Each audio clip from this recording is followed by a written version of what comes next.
చేరుట, నీ వంటి పరిశుద్ధుని కేలను, నాలాంటి నరమాతృని చేరుట, నీ వంటి పరిశుద్ధుని కేలను.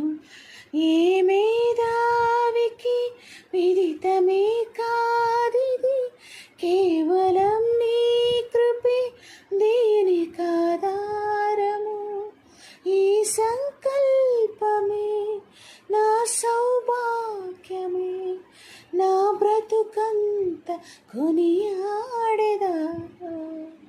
దేవాని సాక్షిగా నేనుండుట ఈ మంటికి భాగ్యము.